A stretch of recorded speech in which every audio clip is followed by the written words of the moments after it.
Hello, friends. I'm Pastor Kent King Nobles, And I'm Josh King Nobles. and we're here bringing you your midweek update for the First United Methodist Church of Normal, Illinois. So, Josh, what's in the news this week? What should we tell them about? We have some big news this week. I hear Miss Jill is going to be bringing donkeys into the sanctuary for a worship service. Donkeys? And there'll even be one elephant. Elephant? All the kids are invited to come and help clean up after the elephant. What are you talking about? Are you talking about the pet parade? No, this is not in the sanctuary. Don't listen to that part. The pet parade is going to happen on Sunday morning. It's going to be during the Zoom fellowship. Miss Jill is going to be hosting it probably around 10:30. And the idea is that kids have a chance to bring their pet and show off their pet on Zoom. So everyone will take turns and show their pet. Not in the sanctuary, nothing about donkeys and elephants. Well, there could be some donkeys and elephants. You don't know what kind of pets people have. All right, we'll see. Anyway, what else is going on this week? I hear Miss Jill is also leading the children in a plot to overthrow the government. What? What are you talking about? Yeah, they're meeting secretly in people's backyards in small groups, and they're plotting to take over. And it starts this week. Wait. Are you talking about VBS? Oh, so there's some fancy acronym? Very secretive. Vacation Bible School. It's how we're doing Vacation Bible School this year. Instead of all meeting at the church at the same time, different hosts are going to be hosting 10 kids in their backyards. It's a way to do the Vacation Bible School safely. And also, families can get a box of resources from Miss Jill and do Vacation Bible School in their own homes, in their own time. There's nothing secret about it. It's not a plot. Oh, so they're just there to learn about Jesus. Okay. That's right. Well, he was pretty revolutionary. I guess he was. Let's move on. What else is happening this week?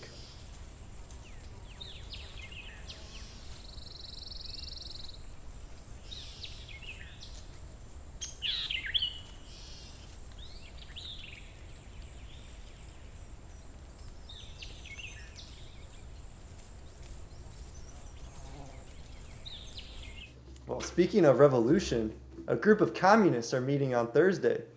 Communists, really? Yeah, the red team. Wait a minute. Are you talking about the Bloomington Normal Interfaith Green Team gathering? Oh yeah, that. All right, for one thing, that is not this week. That's the next week on Thursday night, August 6th. And for another thing, this is not about a group of communists meeting. They're talking about creation and how to care for creation. And on the 6th at 7 o'clock, there'll be a chance to hear from people who are talking about the intersection of environmental justice and racism.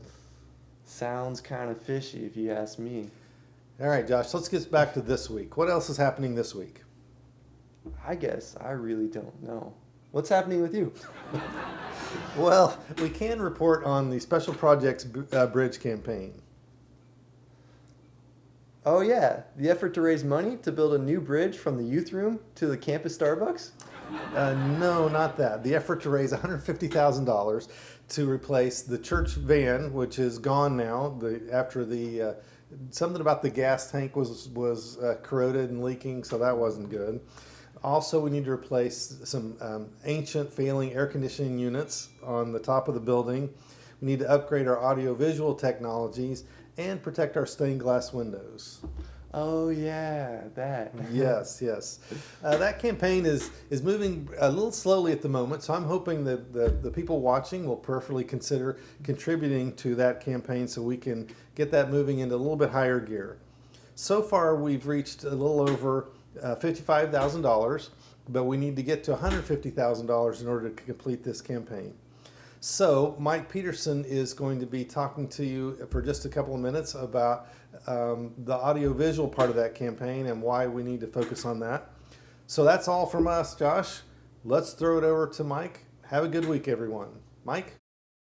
I'm here today to talk with you for a few minutes about the 2020 Bridge campaign. This is a funding campaign over and above regular giving to raise funds focused for specific items in the church. There are 4 parts to the campaign. One is technology. That is what I will focus on today. I've got a question for you.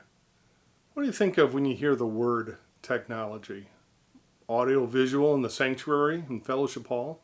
Perhaps our growing online presence such as social platforms, Facebook, Instagram, our website, maybe the video platforms we are using, such as Vimeo, YouTube. How about the computers in the church and the servers? Why do we need to do special fundraising for technology? Well, similar to what Amy Fuller has shared regarding the HVAC, technology equipment gets worn out, broken, and obsolete, and these components tend to be higher costing items. For example, a soundboard in the sanctuary. A soundboard has an average lifespan of about 7 years. We've been fortunate to get 10 to 14 years out of our soundboards. Our technology needs and uses also change over the years. For example, our sanctuary. 20 years ago, we didn't have a screen. We didn't do video. We didn't record audio for the services. And we were very limited on how many microphones we could use at once. Over time, we've added things such as recording equipment so that we could put our sermons on the web.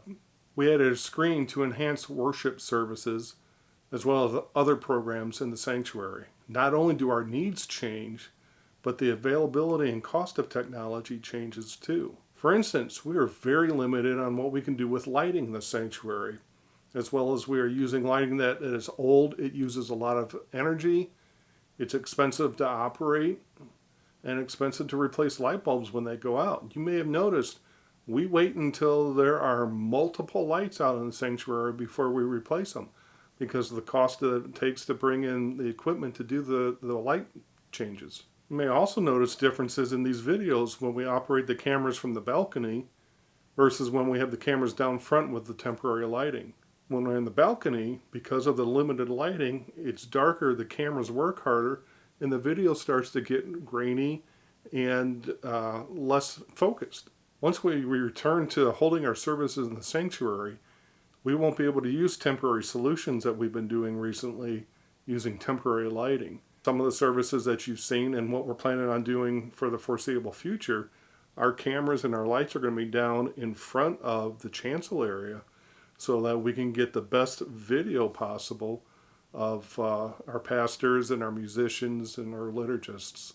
We won't be able to do that once we return to holding our services in the sanctuary because that equipment would be in the way of people trying to watch what's going on.